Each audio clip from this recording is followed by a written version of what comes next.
張德勝，今日秋遊你帶咗咩啊？我帶咗甘蔗去啦，你啲黃德標。我帶咗朱古力、玩具，仲有啲新奇好玩嘅嘢啊！你就好啦。係啊，幾好！今日秋遊你帶咗咩啊？我帶咗雞蛋，你啲黃德標喎。我帶咗隻雞去啊！哇，咁你隻雞咪可以生雞蛋？係啊，我哋有好多雞蛋啊！今日秋遊你帶咗咩啊？我淨係帶咗個飯斗，唔記得裝嘢入去啊！咁慘啊，兩個都唔記得裝啊！中文點算啊？中文點算啊？張德勝，今日秋遊你帶咗咩啊？我帶咗2隻雞髀，哼，好你咩？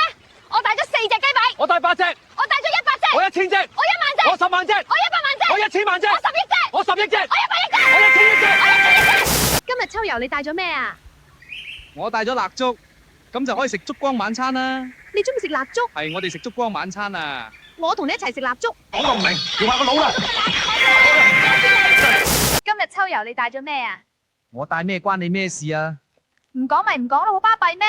唔通我帶咗4包即食麵要向你報告咩？你都未使旨意知道我帶咗5條香腸啊！豈有此理！帶咗咩啊？我帶咗康康酸菜餅，我帶咗多拿蝦條啊！蝦餅定蝦條啊？條就條啦，啲龜蛋啊！係螺絲蛋啊！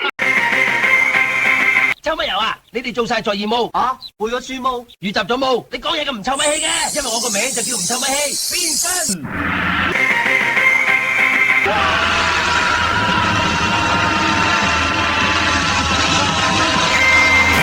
你哋做晒作業未？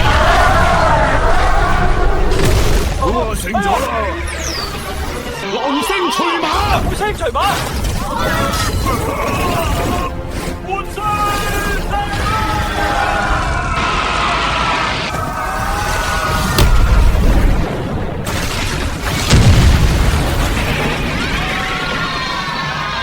哈哈，你收皮啦！